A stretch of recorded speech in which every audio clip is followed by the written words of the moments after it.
Va ora in onda, lo sapevate che il giusto equilibrio tra mente e corpo conducono Alessandra Rovida e Manuel Muttarini. Per le vostre richieste e per le vostre domande scrivete a ilmondodeisemplicimail@gmail.com.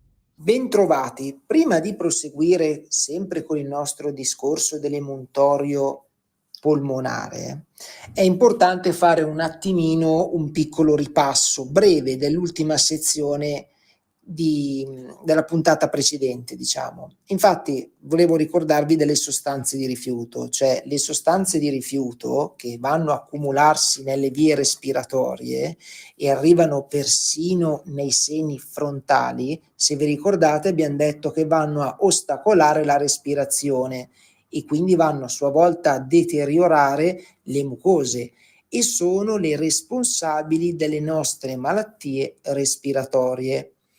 E la conseguenza di questa ostruzione sarà, seppur in un secondo tempo, l'apertura di un passaggio per l'insediamento, lo sviluppo e la proliferazione dei microrganismi, perché avevamo detto che il microbo non è niente, il terreno è tutto.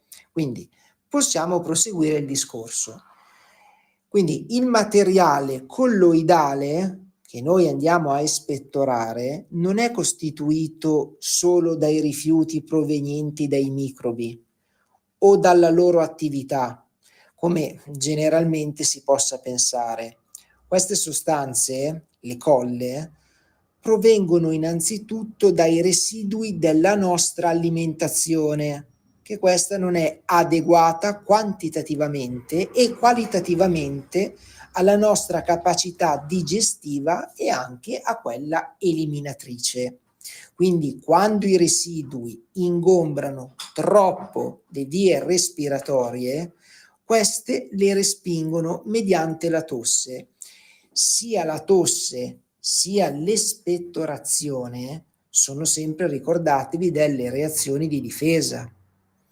Ora vi vorrei spiegare come avviene il meccanismo della tosse.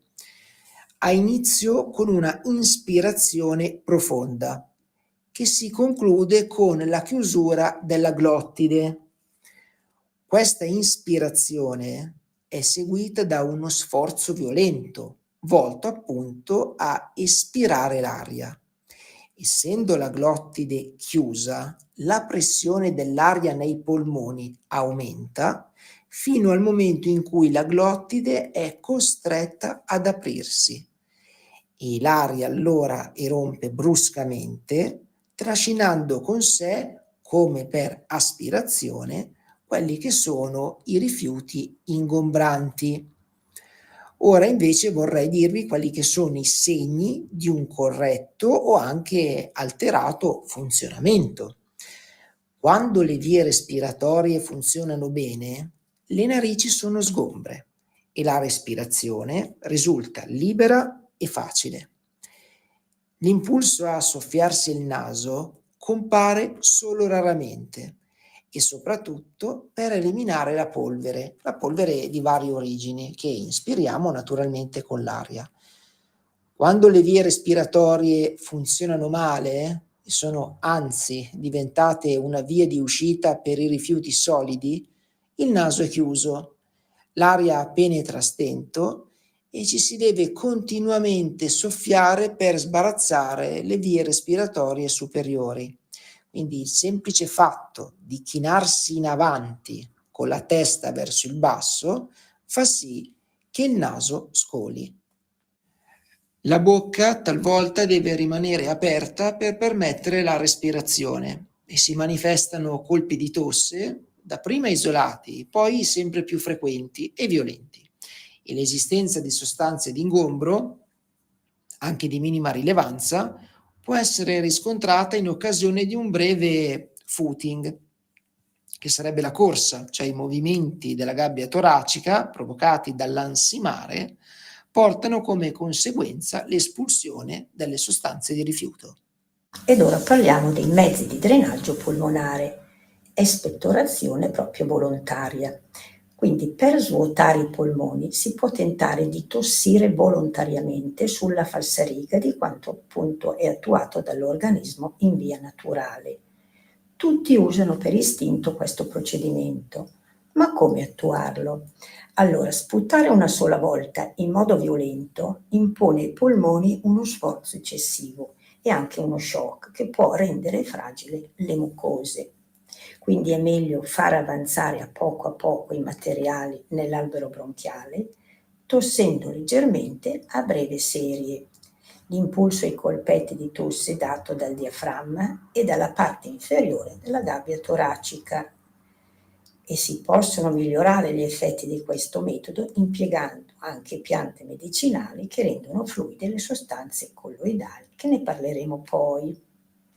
E poi un'altra cosa, invertire la posizione del corpo, perché per la forza del peso la posizione verticale normale produce un accumulo di sostanze colloidali in fondo ai polmoni.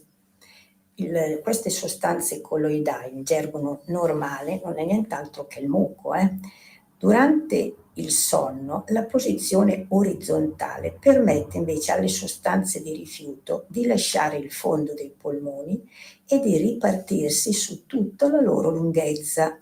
Quindi le ciglia vibratili aiutano questa distribuzione sospingendo le sostanze di rifiuto verso l'uscita delle vie respiratorie, approfittando del fatto che le sostanze colloidali si trovano ormai vicino all'uscita, quindi possiamo favorire la loro eliminazione assumendo, come avevamo già detto prima, per qualche minuto una posizione verticale rovesciata, cioè a testa in giù.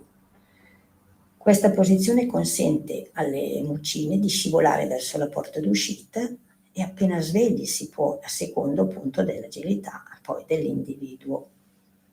Questo metodo della posizione rovesciata è semplicissimo e in certi casi permette appunto all'organismo di liberarsi di grandi quantità di sostanze colloidali.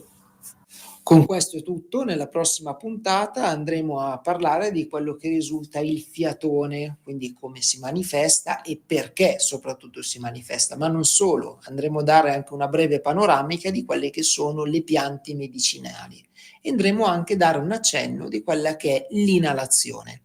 Grazie come sempre per essere rimasti con noi, l'appuntamento è per la settimana prossima. Per le vostre richieste e per le vostre domande scrivete a il mondo dei semplici mail @gmail.com. Avete ascoltato? Lo sapevate che?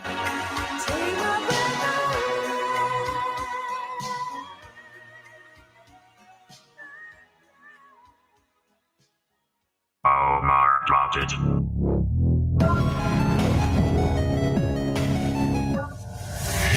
Carissimi amici, bentrovati. Allora, oggi vorrei porre alla vostra attenzione una truffa abbastanza subdola, una truffa che colpisce le aziende, infatti in gergo si chiama la truffa del scritto CEO, letto SEO, che in poche parole sta colpendo non solo molte aziende italiane, ma anche molte aziende a livello, diciamo, internazionale. È una truffa subdola perché non c'è bisogno di avere programmi, aprire email o premere qualcosa. In poche parole cosa succede? Succede che i truffatori studiano bene bene l'azienda, riescono a hackerare quello che è il dispositivo o meglio il sistema dell'azienda e riescono ad analizzare bene le relazioni che ci sono tra magari i capi, i dirigenti, con altri personaggi ben mirati e soprattutto quelli sul lato finanziario. Riescono a studiare bene i rapporti interpersonali, riescono a studiare bene come questi si approcciano e come dialogano tra di loro. Dopodiché, dopo che il tempo è passato e soprattutto si riesce a fare in modo di riuscire a entrare bene nella parte, questi truffatori mandano un'email magari al CEO stesso e gli dicono sono tal dei tali, guarda che ho bisogno di un bonifico urgente perché quell'affare richiede di più soldi. E così, conoscendo innanzitutto il profilo psicologico del CEO, perché avendolo studiato per diverso tempo riescono a utilizzare delle parole giuste, sapendo che magari può essere una persona apprensiva o magari sapendo che l'affare a cui si riferiscono è di una certa importanza. Così il CEO cosa fa? Illudendosi di conoscere questa persona perché ha dei tratti di testo che riesce a conoscere, fa subito il bonifico e naturalmente questi soldi andranno nelle mani dei truffatori che sarà molto difficile riuscire a recuperarli. È un attacco hacker, ripeto, subdolo perché non premete qualcosa. È vero che voi mi dite sì, però arriva un'email, avete ragione, però è un dialogo con una persona che vi ha studiato per diverso tempo, è un dialogo con una persona che sa i vostri tratti psicologici e quindi voi andate in automatico sul sicuro. Certamente andando a analizzare bene l'email si può notare che magari l'email presentava un trattino in più, magari c'era una lettera che non era perfettamente giusta, insomma tante piccole cose che alla fine potrebbero in automatico darvi, dopo quella che potrebbe essere una sveglia del tipo potevo stare più attento, ma vedete in quei casi, o meglio se non si è dentro è facile a dirsi. In questi casi qui immaginatevi una persona che vi studia, vi manda un'email dicendo guarda che l'affare che abbiamo in mente è in ritardo, devi darmi un bonifico subito di cifre importanti perché altrimenti non va in porto, magari c'è in gioco una promozione, c'è in gioco il vostro lavoro, molte ditte purtroppo sono state truffate. La parola d'ordine è sempre la cautela. Se vi dovesse arrivare un'email del genere in ufficio, la cosa migliore da fare è girarla subito al principale o girarla subito, passatemi il termine, al responsabile delle finanze, che sicuramente riuscirà a controllare tutto. Quindi mi raccomando, prestate molta attenzione e non fatevi prendere dal panico. Grazie per essere rimasti con noi, l'appuntamento è per la settimana prossima. Omar dropped it.